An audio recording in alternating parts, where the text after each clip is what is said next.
Wow, okay, this is it. HUBCP, everybody. How is everybody? I mean, listen, we've done live lounges before, but this is live lounge. So a massive welcome. We're streaming. We have an audience here. Can I have a bit of noise from the audience? Yeah. Oh yeah, baby. So wow, this is fantastic to be here. Being around people is just scary. But anyway, we have got, now I don't know if we should say this. What do you reckon, Steve? Should I say it? I think you need to. I need to say it. You guys, this is no word of a lie. You guys are my favourite entrepreneurs. Okay, I do not tell everybody that. You guys are my favourite entrepreneurs. Okay, how long have I known you? Must have been what? Since just enjoying lockdown. But it feels like I've known you ages. Yeah. But Love Raw. Okay, guys, you can see there's Love Raw everywhere. I bought these from home. Anybody want to kiss my buttercups? Yeah, you can kiss my buttercups. There you go. That's for you. So we've got loads of treats today. But yeah, so Love Raw, an absolutely awesome brand. And I started talking to you guys. I interviewed you probably about, I don't know, when you said 3-4 months ago. Loved your story. So ladies and gentlemen, today we're going to be hearing from Manav and Rimi, who are the founders of Love Raw. So big round of applause, everybody. So you've come from Manchester, come and join us today, you know, and we are live from Skyview, which is really exciting. Eastlands Airport, you know, probably would sound better if it's like live from New York, but listen, Eastlands Airport works just as well. But so we can ask you loads of questions today. Okay, now I want to touch on the Dragons Den, because obviously it's awesome to be able to, having seen you on camera, to actually be able to see you guys. And so I want to hear how everything's gone from the Dragons Den and talk about the experience itself. But what is really exciting about everything that's happening with your business at the moment is just the rate at which you're growing. Okay, I look on your Instagram page and you've got thousands of followers. Yeah, we're now starting to see this brand in many stockists. So you're getting out there, and I guess what we'd love to know today is just to hear really your journey, how it's going, and what the future's like. But first question, I don't know who wants to start this. Where did this start? Where, you know, Love Raw, so it's indulgent, gorgeous vegan chocolate that tastes like vegan chocolate, that tastes like chocolate. What was the idea? How did it start? Tell us. I had the idea back in 2012, where I actually, to be honest, went through a personal kind of, my dad passed away, and we were living in Spain at the time, and I went through a really bad time. So I was really depressed, and I think the one thing that got me out of it, as silly as it sounds, was eating better. Like, I discovered kind of farmers markets. We were in Andalusia, it was beautiful, and just eating better made me feel physically and mentally better. So, and I was full of life, and I just wanted to share this. So when I kind of went out there and looked at products and looked closer at ingredients, you know, they said they were healthy, but when you looked closer, they weren't. You know, they were still kind of full of you know, hidden ingredients which weren't that great. And I would say, you know, that's where the light bulb moment was. I was like, I can do this. I can create a product. And I guess that the moment we were watching a program on Food Crafters. I don't know if you. It's on the Food Network. Food Crafters. Should we be watching that? Is it good? It was. I feel like I'm missing out on something. I don't know if it's around anymore, but it's about 6-7 years ago. It's quite cheesy, American, and oh yeah, sounds great already. There's a company called U-Bar, and this guy, he was just making bespoke bars, so you could make your own bespoke bar through him, and he would just make it, and he made it look kind of quite simple, and I just thought, well, if he can do it, I can do it. Not the same concept where people make their bespoke bars, but I thought I can make a premium bar which is honest and transparent and take this to the market, and that's what I did. So that's where it started. I always love it with entrepreneurs, how it's just like that complete belief, you know, if someone can do it, I can do it, you know. So I mean, there's always belief then that you just knew that you could create this gorgeous product. I was so adamant on doing it. I mean, we had a family friend in Spain, and he's a quite successful businessman, and he said, oh, well, what if this happens, and what if you can't manufacture and you have to work this many hours a day? I was like, I'll do it. I'm going to do it. And she was adamant. And I did come across the problems that he mentioned, and I just outsourced it. So, you know, eventually I did come across those hurdles, but at that time I was like adamant. I was like, I'm going to do it. So yeah. Now I'm gonna keep on asking some questions, but we get a lot in from the audience. So Steve, I will be going over to you relatively shortly. it. So I know you get a little bit worried sometimes, is he just going to keep on going? But everyone's going to get their chance, and anybody in the audience as well who wants to ask questions. So you had the concept, you thought it, you started it. Yeah. For you, it's a case of, don't tell me what I can't do, I'm just going to do it. Yeah. So at what point, how did this start to grow? At what point did you start to come together as the team? Do you want to answer that one for now? I'd say, I mean, the business started off, well, I tried to set up in Spain. Yeah. It was too bureaucratic. And then Manav's family are in Manchester, and they said, why don't you just come back to the UK and set up here? So I was getting nowhere in Spain. So I just literally packed a couple of suitcases, left Manav, and thought I'm just going to go back. And then I started making them at his parents' house. Really? Yeah. Oh, wow.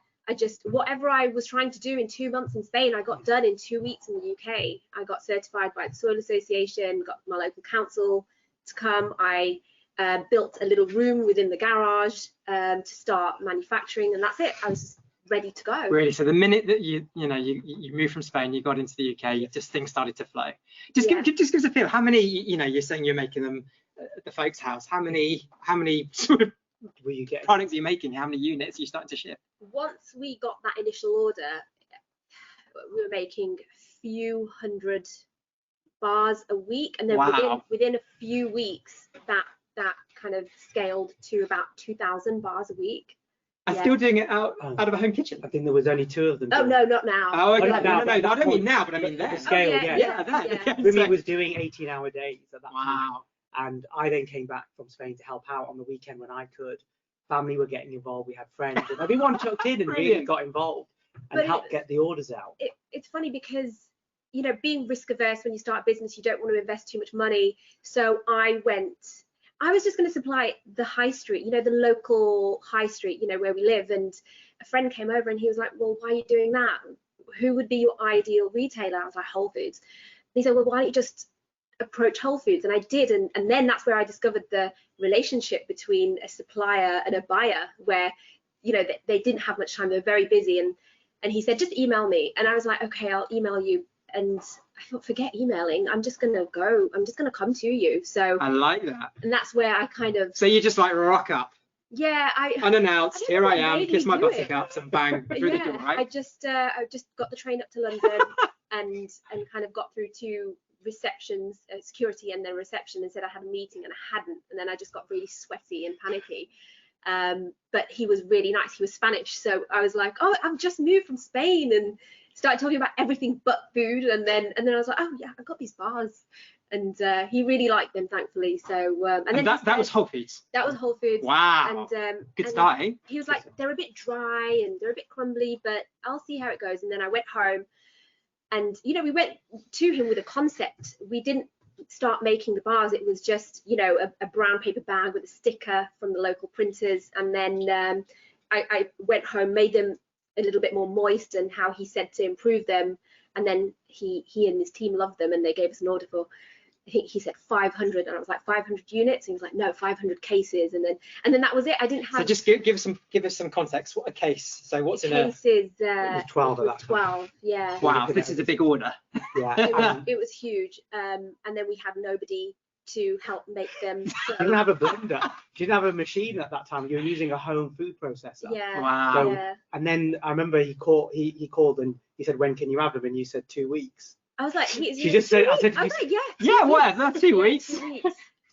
Yeah. So we just got everybody involved. My mom came up, she's about an hour away, and then Mana's family helped, and yeah, we got it done. Yeah. It's lovely that you got family that are happy to put the shift in. Definitely. Yeah. I don't think they had a choice.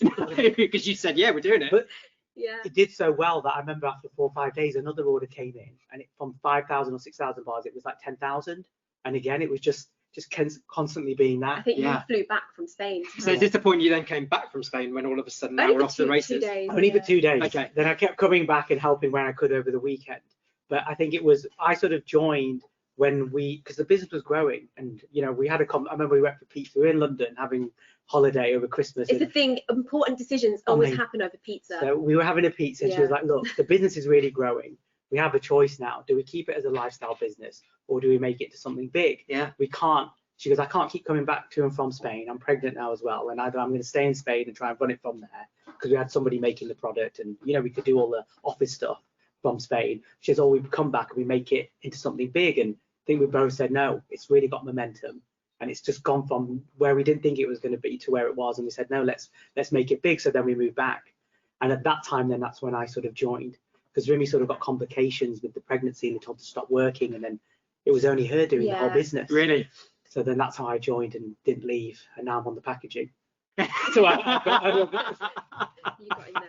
So when we say the packaging, and that's, I mean, I went straight to the Kiss My Buttercups. Yeah. So that's, and just to explain to us, the Kiss My Buttercups is a naughty play on the fact is Buttercup's a massive product that's going out the doors quicker than. Yes. Yeah, I it's a think popular one. it's been probably the star product. I think when we launched those, and Rimi was like, look, let's make this product. I was like, are you sure people want it? She goes, look, I'm telling you, people will buy this product. So that's where I love your belief. It's so infectious, isn't it? I think there was a time the market was saturated for kind of you know, just fruit and nut bars, and it's just a bit boring. And it's like, let's make something indulgent. Like who doesn't like chocolate? So who doesn't like chocolate, gang? Yeah, everyone loves chocolate. Absolutely. Yeah. So it was like, okay, we have to do indulgent vegan chocolate. Yeah. So And Buttercups were the one. I think nobody has done it because it's hard to make. It's not an easy product to do. It looks easy, but it's not.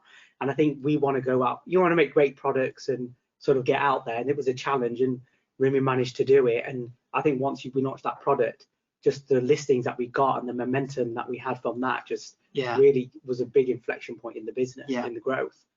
So Steve, I'm going to ask one more question. I've got loads more questions to come, but then we're going to go over to the audience. Is that cool? That's super cool. Yeah. Usually my face, I've got the screen and the messages start like being really loud in your face, like go to the audience. But yeah, so Dragon's Den. Okay. I mean, that's always a pretty cool thing to be on. And I guess, what was your experience of being on Dragon's Den? At what point did you go onto Dragon's Den? So had you got the Whole Foods order before? I take it you had before you went onto Dragon's Den. Yeah. What was, just give us some flavour, no pun intended, but give us a flavour of what that experience was like. I didn't go on, by the way. I was a coward. I go on. Actually, you forced me to go on.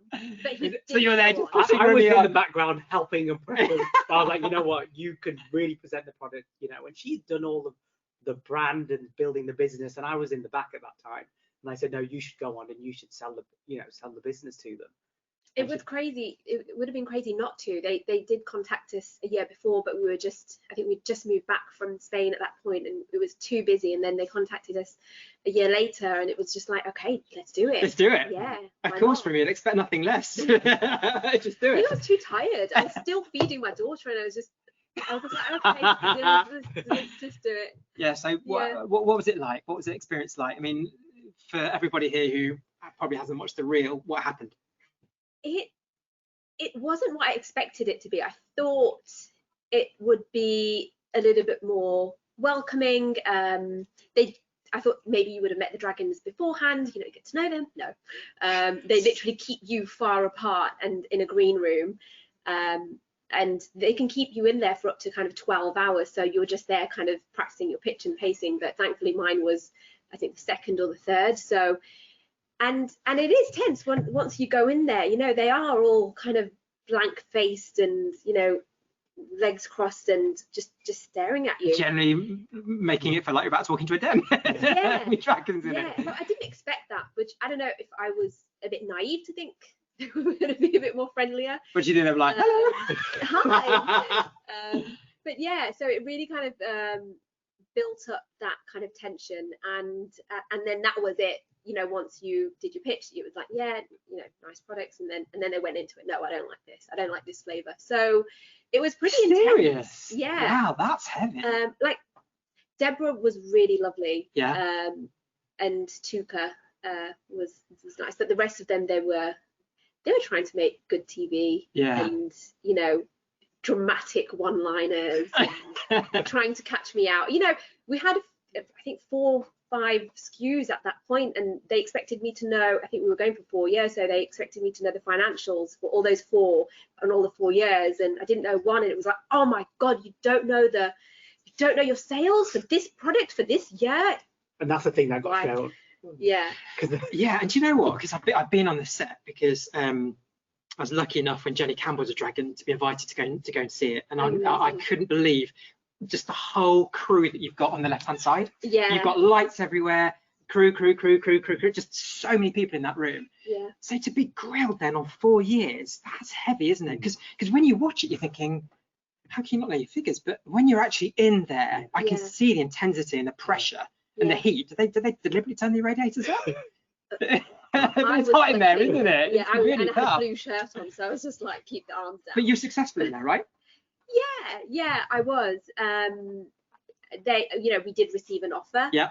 An offer and a half, I'd say, because Tuka wanted to invest with Tej Lalvani, but Tej didn't want to.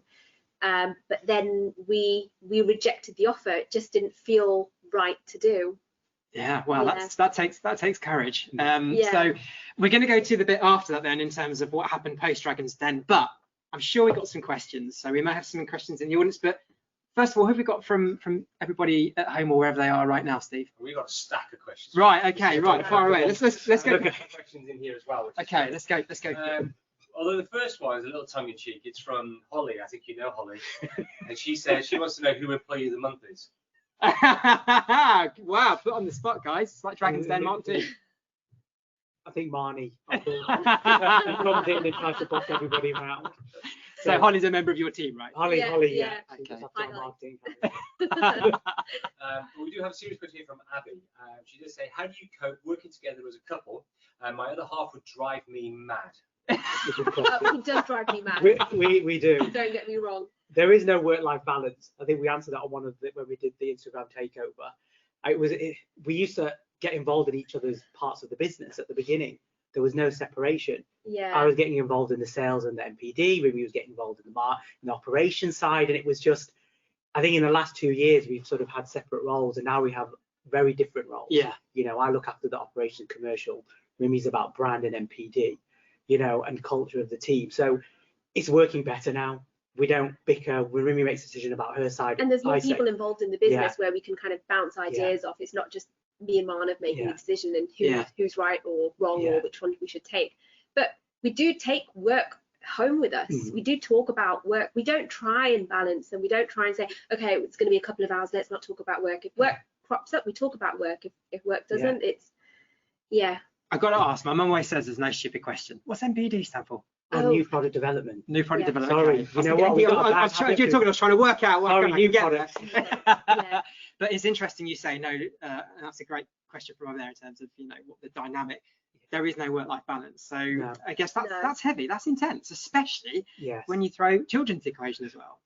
But Marnie's pretty much been involved, and we were talking about it earlier. When you have children, they just have to go along with the journey, and Marnie, she's very cute. She's like, I want to have my own computer shop, and how am I gonna how do I get money for that? So I had to explain. Manav loved this question. I was like, you could go to the bank, you could ask your family, your friends, you could go to and get investors and things like that. And it was just interesting, her questions that she's asking. So computer shop in the day and a singer at night. Oh wow, so that is a mix. And the science. Yeah. So I guess us taking our work home with us has kind of brushed off on the kids. So it's not necessarily a bad thing. We've had to take her to sort of factories that we've been in. Not the factory owners are really great about it, and we had to take her when Rimi was feeding. I think she was only 1.5, and we were in a boardroom and with this factory owner, and we had to change a nappy on the boardroom. We took her to Germany, this remote part of Germany. And actually I was still breastfeeding, so oh wow, and it was nice, and they were a little bit, you're bringing a baby to the factory. We're bringing a baby to the factory, so but they just were fine. They were really happy, and we changed a nappy there, and it was fine. It was great. So she's been part of everything that we've been doing. Yeah, it's awesome.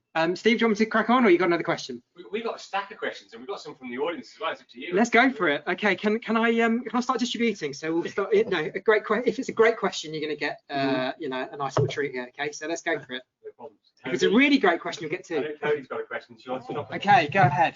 Okay, so with the beauty of having LoveRage, your business name, it obviously opens up other ventures, other products that you can make. Yes. Do you want to be vegan chocolate specialist, or do you have in the pipeline to make other products? Oh, that is a great question.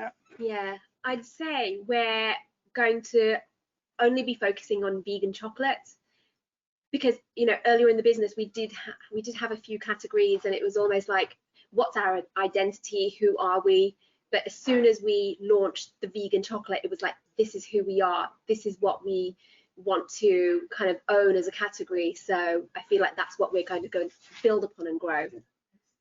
That's deserving of definitely a tree, isn't it? Yeah. Okay. Yeah, There we go. You ready? Nice catch. Fantastic. Steve? Let's go back to this. So Selena Pina said 2 things. One, Superwoman. And secondly, where is the best place for pizza in London? So, on the back of what you said. Wow, on the spot again. The best pizza in London is Francomanca, definitely. Francomanca. It's been a while actually since we were there, but when we go, we stay with my brother, and there's a Francomanca down the road. Yeah. So Really, it's pretty really awesome, is it? Nice sourdough pizzas. Oh, okay, very good. She's off by More, are you? Well, don't worry, I'll crack on. Listen, we're just making up as we go along here. Let me ask you the question. I'll come back to you in a minute, okay? Okay, so we've talked about the Dragon's Den. Obviously, great experience. To go in there and get an offer means, you know, things are pretty good. So congratulations on that, especially just being able to hold your nerve in that. It's just nuts. It shows the courage, doesn't it? You know, that's a seriously brave thing to do. So what happened after the show? You know, how did you know, talk to us about sort of the growth that then happened as exposure started to happen and more people started to discover this gorgeous vegan chocolate. So we had Dragon's Den didn't get aired till about a year later. Oh, really? Yeah, so it was, I think May you filmed it. May 17 we filmed it, and it wasn't until Feb 2018 that it was aired. So we saw then. That is some time, isn't it? Some time. And you don't know if you're going to get shown. They tell you like a week or 2 weeks before. I had awful anxiety actually. I've really suffered from anxiety before, but I was just like, how are they going to edit it? Yeah. How are they going to make me look? So I had all of that time to think about it, but it wasn't as bad as I thought it would be. So you actually had that moment when you watched it back and you were like, eventually, it's quite good. Yeah, I'm rocking it. I got an offer. I killed it. You did really well. You did really well. Yeah. I think we answered everything honestly. We didn't hide anything. No. I think when you hide stuff, they really focus on it. Yeah. You know, so I think after it got aired, we did great online sales. Yep. We saw uplift in stores. And we sort of also by that time had raised money, sort of angel investment at that point from like people that we knew from our network, and that sort of helped us develop then the product that we launched at a high valuation. At a high valuation, okay. Yeah. Tick, yeah. that money helped us then get on and start making the vegan chocolate. And so after it got aired, I think 5-6 months later, we launched the buttercup. What happened? What do you see then on your website like the day after then that the show's gone out? Do you see just an absolute? Is it like a massive hockey stick? No, yeah, on the night. I think we ended up. So we made Dragon Den. We contacted somebody who'd been on Dragon's Den, and they were like, "Look, I spent a fortune on my website. You know, you're not going to sell much." Yeah. Not negative, but it's his experience.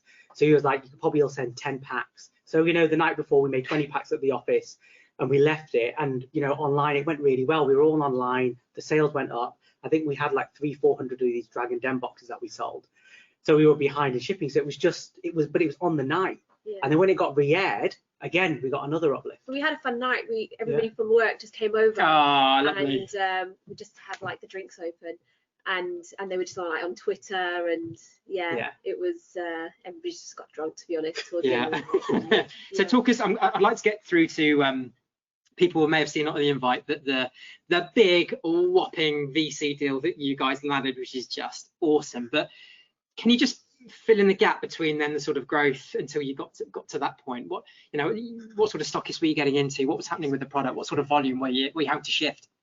I think so. We launched in the Buttercups in September 2018. Yeah. And it went crazy online on social media. It was going out there, and we were getting approached by buyers coming to us, you know, saying, "I've just seen this. Can you send me some samples?" And we just got great listings just really quickly. But it really was the product. I mean, with one single retailer, we had sold 12,000 units in 1 week with just one retailer. So we knew then it was going to be a strong category. Yeah. And then, and then Waitrose came on board, and then Boots came on board. Barrett came on board, all in the space of 3 or 4 months. Jeez. And it was just growing and growing and growing, you know. And we still had the same team that we had a year before. There was only like 4 of us. Yeah, I'd like to come on to the kind of headaches of fast growth in a while, because we were talking about that. It's a challenge, isn't it, when all of a sudden you've got a lot of orders and a lot of expectation to fulfill those orders. But we're going back now to a question. Steve, hit us. Yeah, it ties in nicely with what you're talking about at the moment.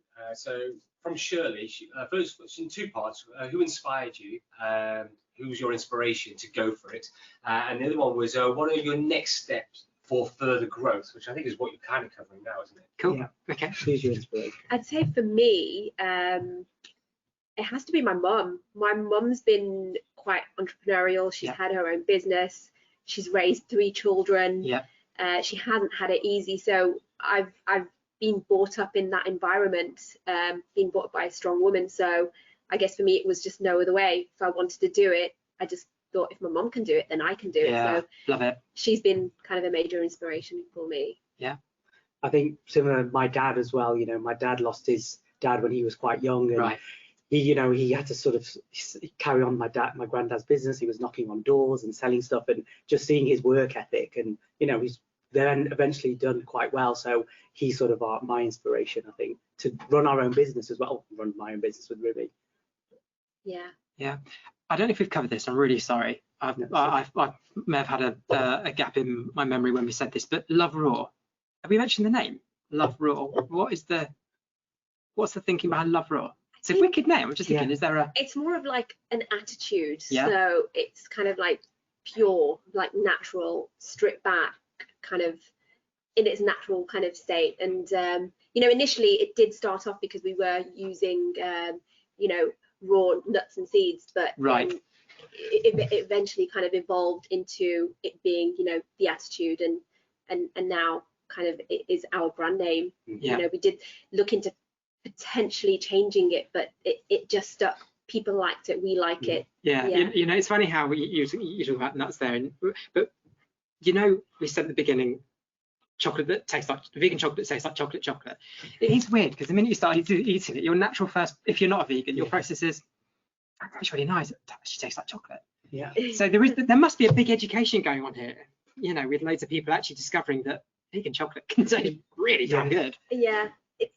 I think because there's this stigma with vegan, vegan food not tasting that great, and also vegan chocolate not tasting so good. So when consumers do taste vegan chocolate that tastes good, they are a little bit taken back and surprised. And the market that we're targeting isn't just vegan, it's flexitarian, it's meat eating unvegan vegans, we like to call them. Wow. So and we've had great feedback from just regular people that aren't vegan, that are just surprised, and they just enjoy it as a chocolate. And that's just out of interest, anybody here a vegan? Well, you were going to get a chocolate bar if you put your hand up. So that's a shame, isn't it? Well, there we go. But don't worry, we've got plenty to distribute. Steve, I'm going to go back for another question, unless you would like me to ask. Well, we got loads. Okay, well, let's go for it. Come on, you know me. I'll hog it if I don't get them. So, Poppy wants to know, how do you keep such a positive mindset through setbacks and hurdles? I think that it's just the passion of what we do and the belief in what we're doing and why we're doing it. And it's been 7 years and we've worked really hard. So when we do have setbacks, it's like there's no way I'm letting this go now or giving up now.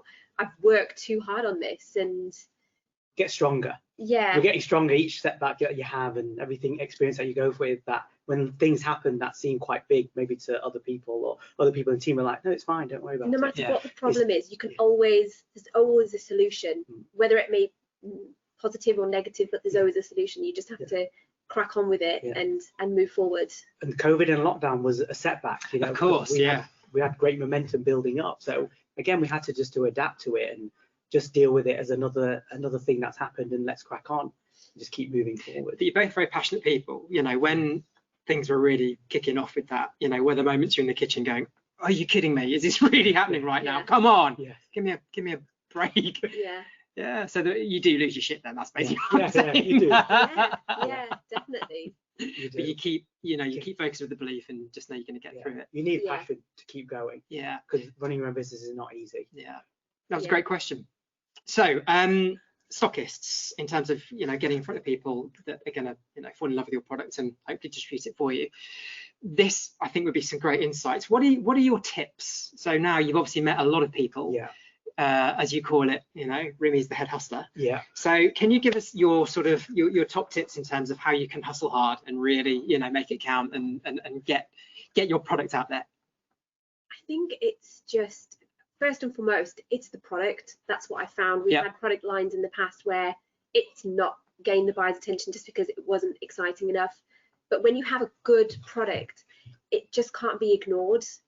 And you have to try and stand out, be innovative, be a bit different. I mean, it's easily said, but you have to offer something different. These buyers are getting inundated with the same types of product every day. So if you can also present it in, you know, an out of the box way also. Really?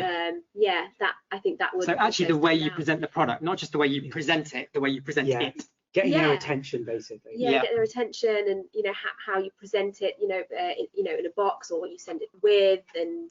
Now that must be difficult though, because there's always a fine line, I'd imagine, with, you know, going a bit cliched. So I guess you've got to be quite clever in terms of if you're going to try and think out the box and make it so it's still quirky and cool, but not like, oh, you kidding me?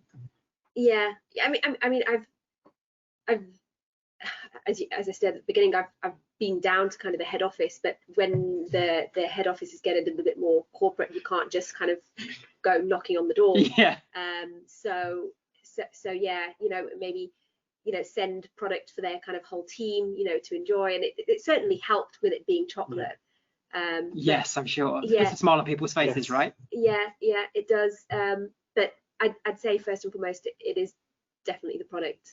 Yeah, and in terms of persistence, you know, I take it you get a lot of, you've had knockbacks. How do you just, where do you summon that energy, that just to keep on going forward? You know, because none of us like knockbacks in life. And I guess sometimes it's, well, not just knockbacks, it's going to be hard to get in the door. It's going to be, you know, people just ignore you. Yeah. What are your tips for just making sure that don't let it beat you? I think firstly, you can't take it personally. These buyers are very busy, and you have to just keep on emailing them or calling them, because sometimes I don't get a response until, you know, the fourth email, and it's be like, oh, apologies, I've been really busy. And then again, even though you have a great product, not everybody is going to like your product either. So you've just got to respect that and respect that opinion. And if they don't, you just got to move on. Yeah. At least you just close that door, and then you kind of move on. And I think eventually when you get traction, you get bigger, they'll come knocking and they'll start contacting you, and which is what happened with the buttercups. Yeah. I've got a note to self moment here though. You said 4, you know, people are very busy. 1 email, 2 email, 3 email, 4 email, sometimes more. Yeah. Just keep on going. Just be shameless always. Keep yourself relevant and current in their inbox. Yeah. And I think that's a lesson for all of us in terms of really how you do business development sales, right? Definitely. Get to the top of the inbox, basically. Yeah, get to the top of the inbox. All right, note to self, I love this. Steve, on that note, next question. I think we've got a question from the audience you guys want to do. I think okay. Wants the bar. Right. Hey guys, Ben. So I know you've been working with Juliet Barrett, who co-founded Grenade, and I was just wondering kind of how useful has her advice been in your journey, and are there any, you know, standout tips that she's given you since you started working with her? And we love Juliet. Having spoken at HUBCP before, she's awesome. Juliet's she's just awesome as a person. She's just amen to that. Yeah, for sure. I think she was another inflection point that helped the growth as well. Don't you think, just her knowledge of what it is? And as we mentioned, you know, we've got another person to kind of bounce our ideas off and to validate our ideas rather than just me and Manav decision making. Yeah. So she's been really helpful in that way. But and I think advice that she's given us, I remember first time she came to the office. So we had different packaging there, and there were lots of things, messaging we were trying to get out. And she just came, she sat down, she goes, you know what, got to be honest with you, you're not healthy. And we're like, what do you mean you're not healthy? And she's like, you're not healthy, because healthy means subjective to everybody. Right. She goes, you just need to focus. What do you want to be? And Rimi's like, want to be vegan, want to be chocolate. She goes, just focus on that. Really? Be the vegan chocolate round. And we were like, you know what? She's crazy. And then when we went home, we're like, oh my God, she's a genius. and it was like, why is it so simple? She really simplifies things. You know, she's very very straightforward, very blunt, very open, but very charming. Very charming. And it works, doesn't it? The combination. Yeah, it does. And just make everything simple, and that's what we've done. And we're focusing on being a vegan chocolate company. Brilliant. Yeah. Do you think Ben deserves a bar? I think he does, doesn't he? Oh, that's a good question. There you go, Ben. Thank you very much. So, Steve, I'm looking at you. Do you want me to ask another question? No, let's get these people's questions. They'll have left over. Where do you see Love Raw in the next 5 years? This is from Holly. Holly from The Office. Yeah. She should know that. I was hoping that if I asked that question, you'd answer. Oh yeah, definitely. Holly's on it. She's good, isn't Yeah. she? We want to be beside Mars, Snickers in that aisle. You know, so if you go to a petrol station or you go to the supermarket, you'll see Love Raw vegan chocolate next to them. Yeah. And I think that's the plan. What a vision. That's the vision. I think things are shifting now. Mhm. Certain retailers are progressive and certain retailers aren't so much. So, you know, in your impulse, you will still have the heritage brands, and then you'll only find, say, brands like ours in Free From. But that is changing now with certain retailers, the progressive ones. So I'd say in the next 5 years, hopefully, we will be seen, you know, on impulse and, you know, readily available, you know, at the front to grab, you know, with the classic heritage brands, I'd say, and just more accessible. Really? Yeah. So, you know, even if you're going to your local convenience shop or, you know, your petrol station forecourts, you know, you will be able to buy and access our products, because that's a big thing. You know, as you said, we've got many followers, and it's always like, where can I get your products from? I can't find your products. So accessibility for us is a big one. So 45,000 followers or so on Instagram, by the way. That's like nuts. Is that Holly? Is that a big shout out to Holly there? Holly in the market. Well done, Holly. Yeah. That's pretty awesome. Yeah. But yeah, you're clearly getting a great following, which I guess is so exciting, isn't it, to see from where you started. So we mentioned earlier, well, I did, and you got a round of applause, but let's give them another round of applause for the £2 million investment they got from Blue Horizon. Now, Blue Horizon, if you go on their website, these guys have got an incredible portfolio of food businesses. Food tech, it's called, isn't it? Yeah. Tell us about the pitch. Tell us about that big moment then, where it was just 3 years after Dragon's Den that you went to Blue Horizon. It was, yes. So after they filmed it, it was about, I think, was it 3 years? 2007, 2 years, about 2 and a bit. Yeah, you reached out in about December 2000. Feb 2019, when Rui was born. Around that time. Oh yeah. Feb 2019. Yeah. So we reached out, and my son was born, then got distracted with that for a few weeks, sort of then came back to sort of raising money, and we reached out to Blue Horizon and kept having conversations, and they said, look, come and see us, because they're based in Switzerland. Yeah. So you're like, okay. And we took our FD with us, Cully, and we had to take our, I think it was what, 4 months old? Like 3 months. So Rimi was feeding at the time. Oh, I said, look, we know what we want to come, but you know, we were too tight to pay the Manchester air fee. Like £1,000 to Switzerland, so we were like, we'll go from London, but we're going to take our baby with us. So we get the 6 o'clock flight in the morning to Switzerland with all of these, with that FD and a baby. all these guys in suits with a crying baby. He's never flown on the plane. The air hostess came and said to our FD, "Oh, I can move your seat if you want to." He was like, "No, I'm with them." Normally I would move, but I'm not going to. But so we got there. We went down. And it was like 30. It was a really hot June. It was like 38 degrees. It was like the hottest day. Oh, so we got there at 9, went and pitched, and we were there for about 4 hours basically in the room doing a presentation with baby. With the baby. Rimi's there like pushing a pram. And then me and Cully then presenting, going through the slides, and you know, the founder of the fund, he was there, and he really, you know, not destroyed the business, but really took it past lots of interesting questions, and was just testing us as well during that 4 hours. Yeah, it was an intense. It was intense, but hey, you guys have been on Dragon's Den, so I guess the fact there weren't lights and crew made it probably easier, right? You said that at the end, didn't you? You were saying at the end it was like Dragon's Den. Yeah, it felt very, very. His demeanour was kind of like a dragon, almost, but friendlier. Yeah. And so you were obviously at a point whereby, with the growth that you were undergoing, you had to, you had to raise that money to really push the button. Definitely. So you were successful, right? Yeah, we were successful. We had we thought, well, when we were through there, we thought, he's not going to invest because why? Just from the questions that he was asking, and really like I don't know, just delving deep, and basically it was like, we just thought, you know what, he's not interested, because he didn't show any interest. Really? And then at the end he was like, we'll give you the money. Great. I was like, wow, rare. Investors don't really tell you there on the day that, you know, they're a little bit poker faced about everything. Well, let's just relive that. So when someone says to you, so you've gone and given the pitch, you've not had much feedback, and all of a sudden someone goes, yeah, okay, we'll give it £2 million. You know, was there a high pitch? It was like, okay. I mean, what was there? Did you look at each other and go, like, oh my god, that again? I mean, I think we really wanted Blue Horizon. They were the key from the fact that they invested and that they're all about game changers. Yeah. We wanted to be part of that, sort of ecosystem. I think when they offered it, they offered the money that we want, and then he was like, you know what happens if we give you more money? What happens if we give you more money? And then eventually it went up from, $500,000 that we were looking to 2 million by the time we got the funds. And it was great. It was it was really good. It felt like euphoric. Yeah. It felt really good. I bet. Yeah.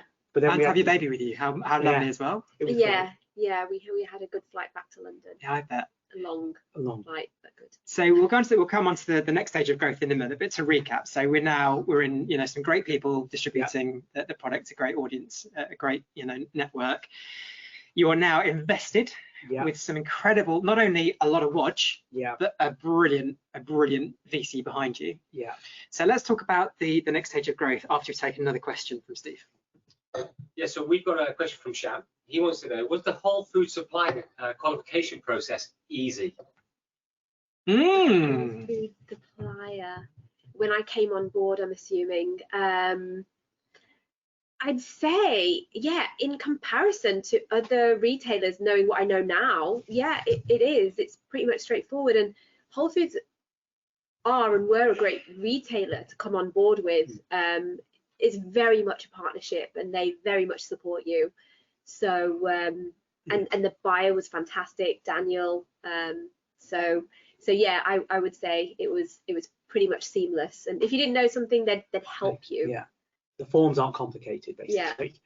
When you see other forms, it was quite easy, and they get you on board really quickly. Certain retailers, you have spreadsheets and everything, and it's just like really? just do it. Yeah. Just do it. Yeah. But yeah, it was pretty seamless. Okay, that's cool. Yeah, loads more. Okay, so from Abby, how do you translate your growth journey to other industries? Wow, great question. Well, that is a good question.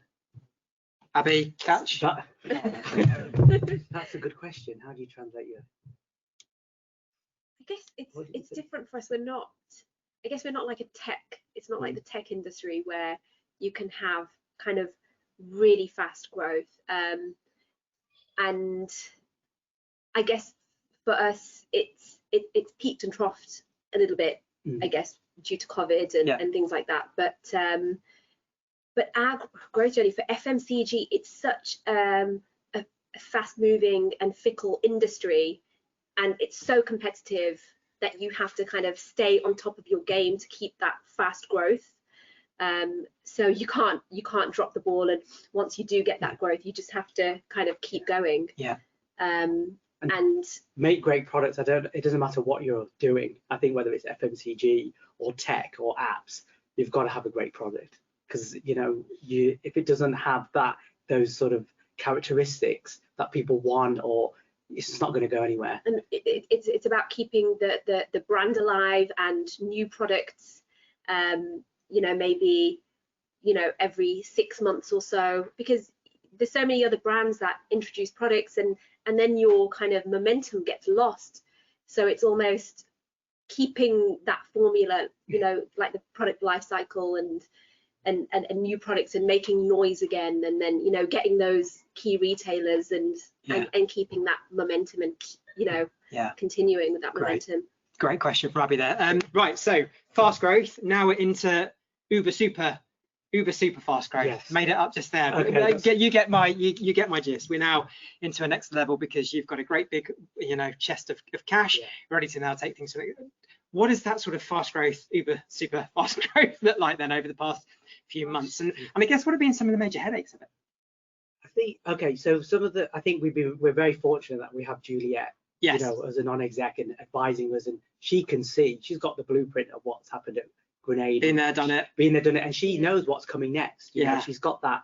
So that's what we can see, the growth that's happening. We can see the listings that we're going to get over the next year. Yeah. And that's sort of that's helped. Yes. Instead of quickly scrambling, trying to sort everything out. So we're hiring the right people in the right places to manage the growth that we can see coming. You've always got something on LinkedIn at the moment, haven't you? Yeah. Recruiting for this, recruiting for that, recruiting for it's obviously some major growth in your headcount as well. Exactly. And that's hiring the right person, hiring somebody that shares our vision and fits the team as well. So And it is difficult to come across good people, good staff. Any tips? I mean, because that is so generic to everybody. I honestly think I've tried to reverse engineer this. How do you know that person's good? Honestly, all I can say is a gut feel. Really? With people that we hire, and when you always have a doubt about someone, and it might not work out, but when you meet somebody and you just get them and you get on, you just have a good feeling about everything. It's going to work out. They're the people that actually works out. It's hard to do on CVs. And is it really? I've tried everything, and it's just you get a good feeling. You try to bring the science to it, but I can't. Basically, now the point is just you just know. How long? How many seconds? How many seconds? Yeah, exactly. Within probably 5-10 seconds. Really? As you get to the point of checking their CV and whether they can do the job, and then they sit in front of you, and you just know that it's going to work. And those are the. But also, they have to believe in what you're trying to achieve. Yeah. That's really important. If they don't, then they're not going to believe in what their own capabilities are. Selling the product. So, and how about on the sort of investment side then? Because obviously when businesses like yourself take on very, very very savvy investors, that brings a completely brand new dynamic. So how have you adjusted to the fact now that everything you're doing is set up towards having to answer some, I'd imagine, some very difficult questions sometimes about what you're doing, where you're spending your money, and where you're planning to go? Yeah, no, true. We've got a good team in terms of Juliet, Cully, the FD, so they help us a lot with strategy and the financial side. But you've got to dedicate more time to preparing like the board presentations, etc. But it's good that we've got somebody else that's talking to beyond me, impossible, talking to those sort of big brands, because things that he learns, that he works out, any knowledge he has, he passes it on to us, and ask good questions, because he's not in the day-to-day, he's not in the UK market or in the FMCG. They ask questions, and some of them are really good questions, let's have a look at that. I think it's different perspective. Yeah. You can look at things and bring things from a different perspective, which is really important. Because sometimes you can just be stuck in your little bubble as well, and you don't think of certain things. So and they're ambitious, so they're pushing us, which is good, and we like that. Yeah, we have the same kind of intentions. And and I saw you've got I don't know if I saw a job out for an international salesperson or something like that now, so you're obviously going proper global. Yes, looking for, if anyone's there, looking for someone with experience in Central Europe, because we're seeing the trends, or Blue Horizon see it as well with all the data they have. The trends that are happening in the UK are happening in Germany, Netherlands, Belgium, Luxembourg, those types of countries, France as well. So we do export at the moment, but it's just pretty much been organic growth. It's not really, we've not had a strategy kind of put forward, but it's something that we are going to be focusing on imminently. We can bring somebody on board. And then that take it into another sphere of growth, won't it? Wow, it must be so. It sounds like it's really exciting. Do you ever sometimes just go, what are we doing here?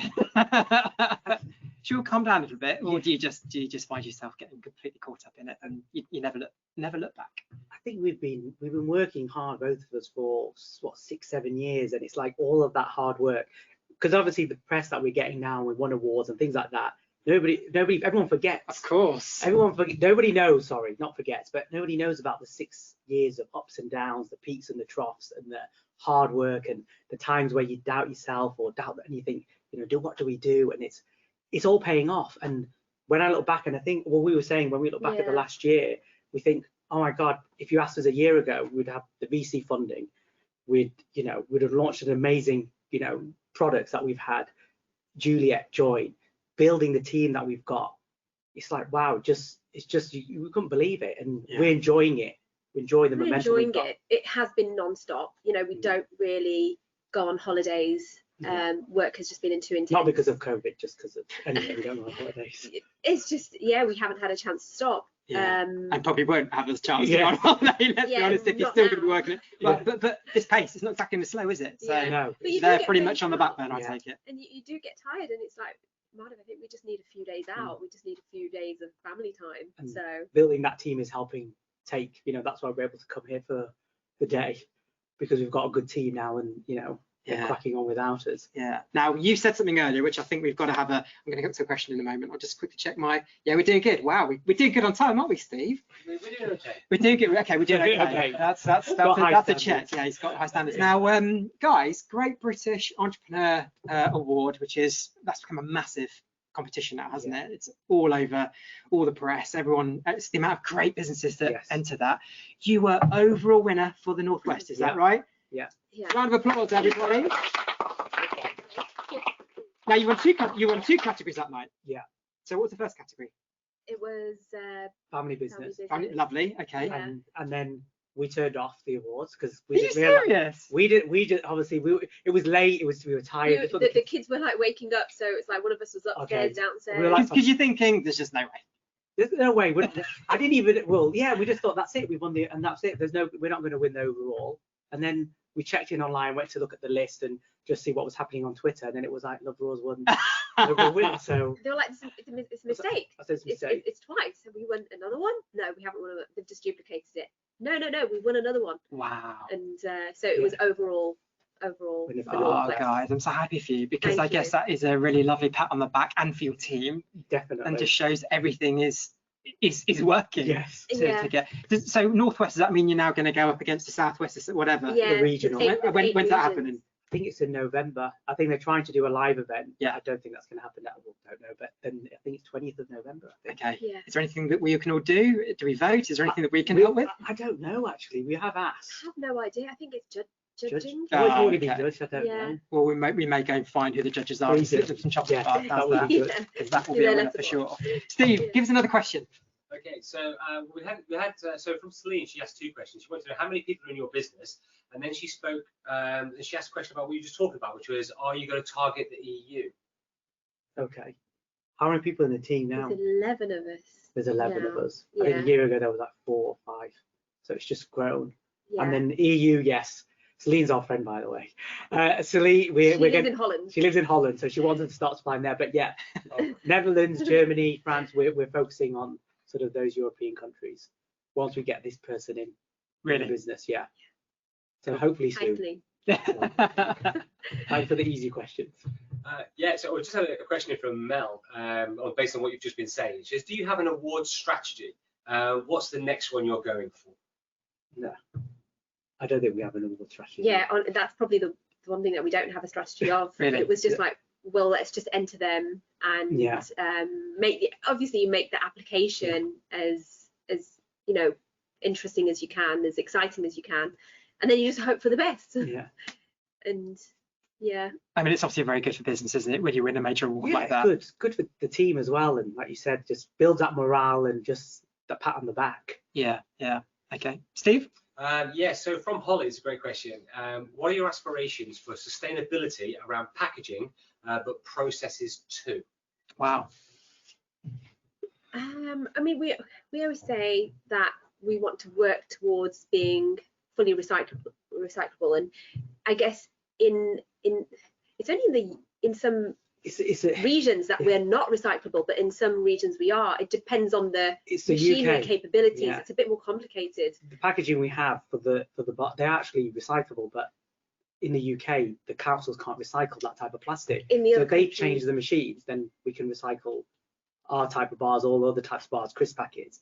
So it's like that type of thing. But in the EU, this is recyclable because they've got the facilities. But we're always looking at the card tray, and things like that as much as we can. Yeah, it's just so important to so many people now. Yeah, definitely.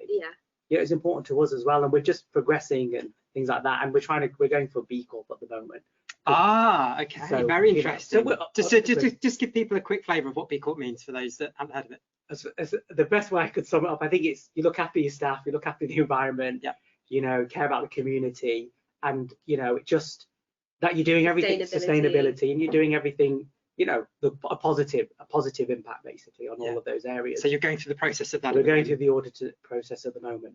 Because I've looked online at the kind of companies that are a part of that community, and it is just nuts, isn't it? Yeah, definitely. Yeah.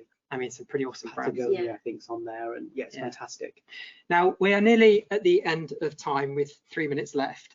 One thing I want to say to you guys, which has just been so awesome from the very first moment that I even just emailed you guys, is just how down to earth and real you are, and just humble, because you're doing some amazing things. We've all been hearing today just the incredible journey that you've been on, and you meet some people and that goes to head. We all know the type, don't we? You guys are very, very, very down to earth, and it's just so lovely to meet successful entrepreneurs who are down to earth. Is is that something you have to consciously do, keep yourself like down to earth, or is it just that's just how you guys are? It's what's in you? I think I've never been conscious about it, Yeah. really. It helps meeting also great people that you can bounce off. So I think we both had that chemistry. It was great meeting you. I love it. It was just like, it's a passion off, wasn't it? Yeah, I loved it. I thought, well, you take it to the right, I'll try and match you. I shattered after it, but there we go.